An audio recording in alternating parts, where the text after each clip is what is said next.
speaking of somebody with good ears, man, my man William Roberts, man, dropped a project. I don't know if Johnny really listened to it, but I did, man. Richer than I ever been. I hate him. I really do. I hate Rick Ross and his persona, man. Like it's like richer than I ever been. What kind of shit is that? Hey man, he said when you every day you wake up, you richer than you was before. He said that. Hey man, He said it's that. like, So, you know, it's like the album. okay, yeah, Johnny, yeah. It was probably for the sake of this conversation. No, I was gonna listen to it Oh, regardless. okay. But, Good. but Okay. yeah. Well, I mean, what do you think about the project though? I mean, all right, let me ask you a question. Mm-hmm. Is it possible to feel like an album sounds too rich to listen to? Yes. Is it possible? A little bit. That's how I feel. Well, it's like I'm not gonna lie to you. Ross has really branded himself as being this luxury rapper, right? Mhm. And the sounds that he I mean, the beats are always immaculate, even if you can't get with him on subject matter and how he presents The it. shit just It sounds. just sounds good. And that's why I kind of get lost when I try to critique Ross. That's crazy. Because think about this, right? Some of the songs, like I feel like he's rapping, right? And I ain't saying like rapping like Russ and you know, Yeah. everybody on his project, but Ross got a way of presenting this shit. I'll be like, damn, this shit kind of fly. That shit kind of fly. And it's like I never grade him on a curve. It's just like this is one thing I kind of champion Ross on. He's like a great producer, executive producer. Mhm. Like these albums, right? I think this is better than Port of Miami too, and I think significantly better too. But I just think that he has a good ear, the way that he finds these rappers to work with on these songs, even though you might say, okay, it's a lot of features on here, but the features work though. Like even on songs like you really don't rock with, I was like, I can see why you put them in. Yeah. Like I like Dreamdoll on Wiggle. Fam, that's one of my favorite songs. I I ain't never heard nobody flip in my life by Me Dreamdoll. either. I was like, wait. I was like, why that sounds familiar. I was like, why did they do this before? Like, but that and the shit sound rich as fuck. Like, oh my god. Hey, that Dreamdoll verse was hard. I'm sorry. Dreamdoll went in. Of course, I like the song with Jasmine Sullivan in 21. That's and time out. What you gotta say, Johnny? What you gotta say? First of all, what you gotta say? She ain't have to do it like that. When Outlaws was dropped as the single, you didn't like it? No. I loved it. I thought it sounded great. No, ain't no Oh, okay. But the shit already sounded rich. Yeah.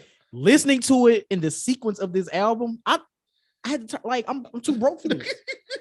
I'm too broke. I can't. I'm not supposed to hear this. Yeah, like, man. Yeah, man. And like, again, Jasmine Sullivan she ain't have to do that. She did. She really did. I'm happy she did, but she ain't have to do that. And then having fucking amazing. Having Willie Falcone on a track is nasty. That's crazy. That's crazy. That's like, insane. But Rick Ross has made like a living off shouting out drug dealers in his music. It's true. To actually have, you can't get Freeway Ricky Ross on the track, but long story. You can't get Ricky Ross, get Freeway on the track, but you can definitely get him. Oh, that is bananas. William Falcone. Yeah. I felt like I was in Gotham City. I was like, what's happening? Man, what did you now what did you think about the Benny feature on here? I'm gonna be honest with you. Okay. Benny hasn't let me down yet. Okay, so it's kind of like, all right, cool. I like this is Benny. Like it's Benny. Right. Yeah. Like he hasn't let me down. This is the thing. Benny matched that money stuff. Ross be talking. Like Benny was talking that talk. I just want to point that out. He was talking that talk. You wanna know my favorite feature on her though? What's that? Wiz Khalifa. This Hella Smoke record. It was good to hear Wiz rap. Yes, it was good to hear Wiz rap. I do agree with that. To me, Wiz has never been like the lyrical guy. Like I'm not listening to Wiz for like lyrics. You know what you're going for. He has the feel good rap music. Like he know whatever he like. He rapped that shit, smoking $1,000 packs of weed or whatever he was saying. Like, fam, I don't need to be listening to this. Yeah, but the shit sounded amazing. Yeah. Man, Ross had a good blend of features and solo records. I think it was like it looked like half and half almost. Mm-hmm. But one thing I will kind of say, I didn't really like Can't Be Broke. It was just like I can take it or leave it. Blast, I'm very partial to Blast because I like some of his music. So if he's on a feature, I just kind of rock with the song naturally. That's just me. Marathon, right?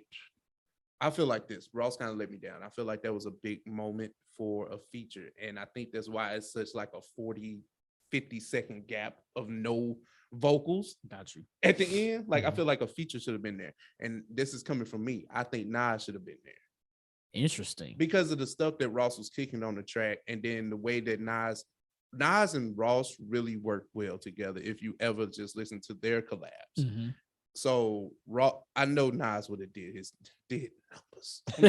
Did his numbers. And he's talking that cryptocurrency shit too. So he's been talking big boy talk. No, he needed, I felt like that was a prime moment for that. So if it's a deluxe album, man, hey, call Nasir, man. He'll give you a verse, man. So, nice. I mean, I just enjoy the album. I thought I was gonna come in here with a strong bias, but the music is good. I'm not saying it's here, I'm not saying it's there. It's just good, you know. Right.